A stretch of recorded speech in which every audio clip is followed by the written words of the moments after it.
Hello everyone. आज की जो हमारी वीडियो है इसमें हम इलेक्ट्रोनेगेटिविटी के बारे में पढ़ेंगे, जिसे हम क्या बोलेंगे, विद्युत ऋणात्मकता। इसकी पहले हम डिफिनीशन देखेंगे कि इसकी डिफिनीशन क्या है। तो स्टार्ट करते हैं हम कि इसके डिफिनीशन देखिए। Tendency of an atom to attract shared pair of electron in a covalent bond. किसी भी कोवलेंट बॉन्ड में एटम में इलेक्ट्रॉन अट्रैक्ट करने की जो टेंडेंसी होती है उसे क्या बोलेंगे हम, इलेक्ट्रोनेगेटिविटी। उसे क्या बोलेंगे, विद्युत ऋणात्मकता। अब इसकी एग्जांपल देखिए, HCl। तो जो Cl है ये क्या हो जाएगा, हाइड्रोजन से मोर इलेक्ट्रोनेगेटिविटी इसकी ज़्यादा हो जाएगी और हाइड्रोजन की कम हो जाएगी। इस वजह से Cl पे क्या हो जाएगा, माइनस पार्शियल नेगेटिव चार्ज और हाइड्रोजन पे पार्शियल पॉजिटिव चार्ज हो जाएगा। अब देखिए आगे क्या है, ये क्या होता है, एक रिलेटिव प्रॉपर्टी होती है। रिलेटिव प्रॉपर्टी मतलब होता है इसकी एक कोई भी एब्सोल्यूट वैल्यू नहीं होती है, बस ओनली ये क्या करता है, ये कंपेयर किया जाता है। अब देखिए आगे हम पढ़ लेते हैं, डिफरेंस बिटवीन इलेक्ट्रोनेगेटिविटी या इलेक्ट्रॉन एफिनिटी। अब देखिए इलेक्ट्रॉन एफिनिटी या इलेक्ट्रोनेगेटिविटी। इलेक्ट्रॉन एफिनिटी देखिए, ये इलेक्ट्रॉन को क्या करता है, एक्सेप्ट करता है, और ये क्या करता है, इलेक्ट्रॉन को अट्रैक्ट करता है। अब दोनों में डिफरेंस क्या है, जैसे क्लोरीन है तो ये मोर इलेक्ट्रॉन एफिनिटी है, और इलेक्ट्रोनेगेटिविटी किसकी सबसे ज़्यादा है, फ्लोरीन की। अब देखिए मतलब क्लोरीन में क्या होता है, वैकेंट ऑर्बिटल प्रेजेंट होता है, जिसके द्वारा वो इलेक्ट्रॉन को अच्छे से एक्सेप्ट कर लेता है, बट क्या करता है मतलब अच्छे से एक्सेप्ट कर लेता है। और जो इलेक्ट्रोनेगेटिविटी देखिए, जिसके फ्लोरीन के ज़्यादा है, तो फ्लोरीन क्या करता है कि इलेक्ट्रॉन को अट्रैक्ट करता है अच्छे से, बट लेकिन क्या करता है, एक्सेप्ट नहीं कर पाता, क्योंकि इसके पास वैकेंट ऑर्बिटल नहीं प्रेजेंट होते। अब देखिए सेकेंड पॉइंट क्या है, आइसोलेटेड एटम। ये इलेक्ट्रॉन एफिनिटी में क्या होता है, आइसोलेटेड एटम होता है। इसका मतलब एक ही एटम में होता है। और जो इलेक्ट्रोनेगेटिविटी क्या होता है, इसमें कोवेलेंट बॉन्ड में होता है। कोवेलेंट बॉन्ड मतलब दो एटम का प्रेजेंट होना जरूरी होता है। थर्ड क्या हो जाएगा, मतलब इलेक्ट्रॉन एफिनिटी में यह एक एब्सोल्यूट वैल्यू होती है, जैसे इलेक्ट्रॉन वोल्ट पर एटम, किलो जूल पर मोल। ये क्या होता है, एक रिलेटिव वैल्यू होती है, ये यूनिट लेस होती है। अब देखिए आगे हम पढ़ लेते हैं क्या, factor on which electronegativity depend. मतलब कौन कौन से पे इलेक्ट्रोनेगेटिविटी डिपेंड होती है। जैसे फर्स्ट क्या है, साइज ऑफ एटम। तो देखिए इलेक्ट्रोनेगेटिविटी क्या होती है, मतलब साइज के इन्वर्सली प्रोपोर्शनल होती है। अगर साइज बढ़ेगी तो इलेक्ट्रोनेगेटिविटी क्या करती है, घटती है। अब देखिए सेकेंड पॉइंट क्या है कि न्यूक्लियर चार्ज, देखिए पॉजिटिव चार्ज या प्रोटॉन। अब देखिए इलेक्ट्रोनेगेटिविटी क्या होती है, न्यूक्लियर चार्ज के डायरेक्टली प्रोपोर्शनल होती है, यानी कि Z इफेक्टिव की क्या होती है, डायरेक्टली प्रोपोर्शनल होती है।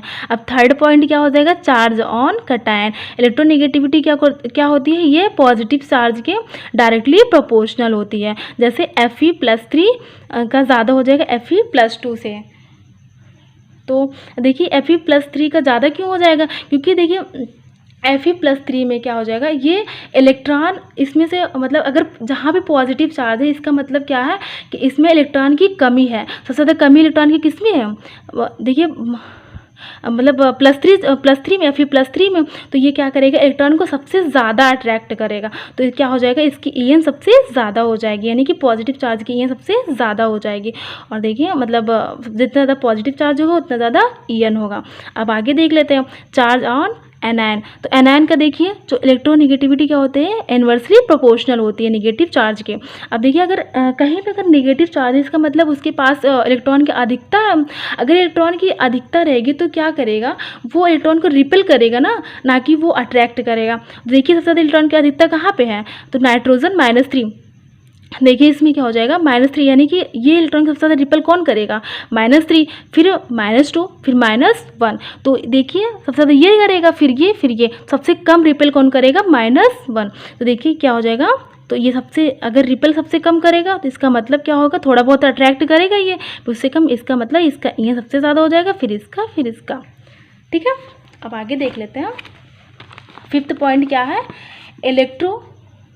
Electronegativity directly proportional percentage yes character. अब देखिए hybrid orbital sp sp2 sp3 का हम निकालते हैं। देखिए परसेंटेज यस करेक्टर देखते हैं क्या होता है। sp का क्या होता है 50%, sp2 का क्या होता है 33.3%, sp3 का क्या हो जाएगा 25% और डेल्टा en क्या हो जाएगा। देखिए sp का क्या हो जाएगा 3.25, sp2 का क्या हो जाएगा 2.75, sp3 का क्या हो जाएगा 2.5। अब देखिए ऑर्डर ऑफ en का ऑर्डर क्या हो जाएगा, sp का सबसे ज़्यादा हो जाएगा, फिर sp2 का, फिर sp3 का। इसको हम याद कर लेंगे ऐसे। अब आगे देख लेते हैं हम वेरिएशन ऑफ en। तो देखेंगे अगर देखिए पीरियड है लेफ़्ट टू राइट जाने पे क्या होता है z इफेक्टिव बढ़ता है और en भी बढ़ता है। अगर ग्रुप में नीचे जाते हैं तो साइज़ तो हमारी इंक्रीज होती है, बट क्या होता है en क्या होता है कम होता जाता है। ठीक है, अब देखिए एक नोट है, बहुत इंपॉर्टेंट नोट है। en of inert gas is consider are zero. जो इनर्ट गैस का जो en होता है वो जीरो होता है, क्योंकि उसमें तो इलेक्ट्रॉन की कमी तो है नहीं, वो तो फुलफिल्ड ऑर्बिटल है। तो इस वजह से अगर जब इलेक्ट्रॉन की कमी नहीं रहेगी तो इलेक्ट्रॉन को अट्रैक्ट क्यों करेगा, इस वजह से क्या हो जाएगा उसका en जीरो होता है। Because they do not formed covalent bond eight normal condition. वो नॉर्मल कंडीशन में क्या होता है कोवलेंट बॉन्ड फॉर्म्ड नहीं करता है। अब आगे देख लेते हैं maximum en of periodic table में किसका हो जाएगा हैलोजन फैमिली का, क्योंकि इसमें एक इलेक्ट्रॉन की कमी होती है ना, बैकेंड मतलब वो सॉरी ऑर्बिटल पूरा होने में एक इलेक्ट्रॉन की कमी होती है। इस वजह से सबसे मैक्सिमम en क्या हो जाएगा हैलोजन फैमिली का। हैलोजन फैमिली में किसका हो जाएगा फ्लोरीन का। ठीक है, इसको याद किए रहना आप लोग, क्योंकि फ्लोरीन के सबसे ज़्यादा en होता है। अब देखिए en value of some element by Pauling scale. तो en वैल्यू हम देख लेते हैं कुछ एलिमेंट का, जैसे हाइड्रोजन, लिथियम, देखिए जैसे beryllium, boron, carbon, nitrogen, oxygen, fluorine, chlorine, bromine, iodine, देखिए sodium, magnesium, aluminium, silicon, phosphorus, sulphur, caesium. तो देखेंगे जो हाइड्रोजन है, हाइड्रोजन का en कितना हो जाएगा 2.1 और लिथियम का 1 हो जाएगा, बेरिलियम का कितना हो जाएगा 1.5, बोरान का 2 हो जाएगा, कार्बन का 2.5, नाइट्रोजन का 3 और ऑक्सीजन का 3.5, फ्लोरीन का 4 हो जाएगा। तो देखिए लिथियम से जो फ्लोरीन तक अगर आप लोग को याद नहीं हो रहा है, ऐसे वैसे तो याद करना बहुत इंपॉर्टेंट है, अगर नहीं याद हो रहा तो आप लोग ऐसे देख लीजिएगा ऊपर का केवल, जैसे lithium, beryllium, boron, carbon, nitrogen, oxygen, fluorine, इसका क्या हो जाएगा 0.5 से ये इंक्रीज होता चला जाएगा। ठीक है, और यहाँ पे तो आपको याद करना पड़ेगा sodium, magnesium, aluminium, silicon, phosphorus, sulphur, chlorine, इसका आप लोग को याद करना पड़ेगा। ठीक है, ये बहुत ही इंपॉर्टेंट है, आप लोग को याद करना। ठीक है, अब आगे हम देख लेते हैं आगे क्या है। en value are some in this element, मतलब कुछ ऐसे एलिमेंट है जिसकी हम en वैल्यू निकालेंगे। जैसे देखिए फास्फोरस और हाइड्रोजन, फास्फोरस का en कितना हो जाएगा 2.1 और हाइड्रोजन का 2.1, कार्बन का कितना हो जाएगा 2.5 और सीजियम सॉरी सल्फर का कितना हो जाएगा 2.5। देखिए सल्फर का कितना हो जाएगा 2.5, आयोडीन का कितना हो जाएगा 2.5, ये तीनों का क्या हो जाएगा बराबर हो जाएगा। नाइट्रोजन 3 और क्लोरीन का 3 हो जाएगा।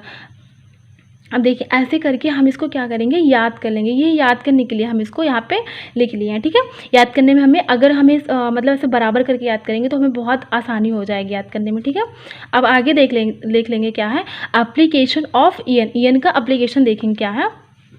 जैसे देखिए नेचर ऑफ कोवलेंट बॉन्ड का नेचर हम देख लेंगे।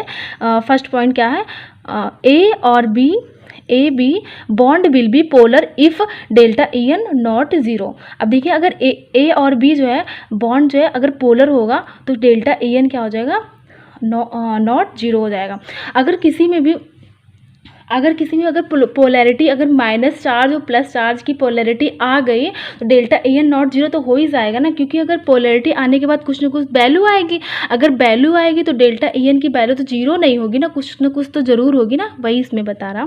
तो आगे देखिए क्या है सेकेंड पॉइंट क्या है ए और B bond will be non polar if delta en equal to zero. अब देखिए अगर ए और बी जो है अगर नॉन पोलर होगा डेल्टा en की वैल्यू जीरो हो जाएगी। नॉन पोलर मीन्स क्या होता है जिसमें कोई भी पोलैरिटी जनरेट ना हो, यानी कि उसका en सेम हो। इसके बेस पे एक हम क्वेश्चन देख लेते हैं क्या है। देखिए जो देखिए फर्स्ट क्वेश्चन क्या है, देखिए क्या है, हाइड्रोजन ऑन एंड फ्लोरीन। तो देखिए हाइड्रोजन फ्लोरीन में कुछ ना कुछ तो पोलैरिटी जनरेट हो रही है ना, क्योंकि इसमें माइनस पार्शियल नेगेटिव चार्ज है, इसमें पार्शियल पॉजिटिव चार्ज है। तो इस वजह से क्या हो जाएगा, ये डेल्टा ई एन की वैल्यू जीरो तो नहीं होगी ना, कुछ ना कुछ तो वैल्यू जरूर आएगी। इस वजह से क्या हो जाएगा, ये पोलर हो जाएगा। और फ्लोरीन क्या हो जाएगा, इसमें ये तो नॉन पोलर हो जाएगा, क्योंकि इसमें कोई भी पोलैरिटी जनरेट नहीं हो रही, इसमें माइनस नेगेटिव चार्ज, इसमें भी मतलब सॉरी माइनस चार्ज, इसमें भी माइनस चार्ज हो जाएगा। तो आगे देखिए थर्ड पॉइंट क्या है, इसमें भी देखिए कि इसमें भी कुछ भी पोलैरिटी जनरेट नहीं हो रही है, कि सेम एलिमेंट है, तो क्या हो जाएगा, ये भी नॉन पोलर हो जाएगा। और देखिए फास्फोरस और हाइड्रोजन और दोनों की क्या हो जाएगी, देखिए ई एन क्या सेम हो जाएगा, ई एन देखिए 2.1 इस वजह से क्या हो जाएगा, ये नॉन पोलर। और देखिए नाइट्रोजन और हाइड्रोजन की कुछ ना कुछ तो पोलैरिटी आएगी ना, क्योंकि देखो नाइट्रोजन का ई एन कितना हो जाएगा, 3 हो जाएगा, हाइड्रोजन की कितना हो जाएगा, 2.1। तो कुछ ना कुछ पोलैरिटी आएगी, पोलैरिटी अगर आएगी तो क्या हो जाएगा, ये पोलर हो जाएगा। ठीक है, आगे हम एक क्वेश्चन और देख लेते हैं क्या है, in which species have maximum E N. इसमें मतलब मैक्सिमम ई एन हमको बताना है कौन सा होगा। जैसे देखिए फर्स्ट ऑप्शन क्या है, 3s1, सेकंड क्या है 3s2 3p3, और थर्ड क्या है 3s2 3p1, फोर्थ क्या है 3s2 3p5। अब देखिए ये तो आंसर सही होगा नहीं, ये भी नहीं, क्योंकि सबसे ज़्यादा मतलब ई एन किसका होता है, हेलोजन फैमिली का। तो हेलोजन फैमिली देखिए 6 तो कौन सा हो जाएगा 3p5, क्योंकि इसमें एक इलेक्ट्रॉन की कमी है ना, तो क्या हो जाएगा 3p5। आप लोग को याद होगा, उसमें पेयर टेबल आपने पढ़ा होगा, तो उसमें देखिए क्या हो जाएगा 3p5। ये कौन सी फैमिली हो जाएगी, ये हेलोजन फैमिली हो जाएगी। तो ऑप्शन कौन सा सही रह जाएगा, सही होगा फोर्थ वाला। अब आगे हम देख लेते हैं, एक क्वेश्चन और है क्या है, in which species have minimum E N. इसमें मिनिमम ई एन बताना है। जैसे फर्स्ट ऑप्शन है 2s1, सेकंड क्या है 3s1, थर्ड क्या है 6s1, फोर्थ क्या है 2s2। अब देखिए इसकी जो इसमें देखिए इसकी साइज़ क्या है, छोटी हो जाएगी। देखिए इसकी कंपेयर में ये साइज़ तो छोटी होगी ना, कि 2s1 छोटी साइज़, 3s1 उससे बड़ा हो जाएगा, 6s1 साइज़ बहुत बड़ा हो जाएगा, इसका भी साइज़ छोटा ही होगा। अब देखिए अगर साइज़ बड़ी होगी तो ई एन क्या हो जाएगा, ई एन क्या हो जाएगा, छोटा हो जाएगा। अगर साइज बड़ी है तो ई एन कम हो जाएगा। तो आंसर कौन सा होगा 6s1, क्योंकि जब साइज बड़ी हो जाएगी तो ई एन कम, यानी कि मिनिमम ई एन पूछा है ये, तो थर्ड ऑप्शन सही हो जाएगा।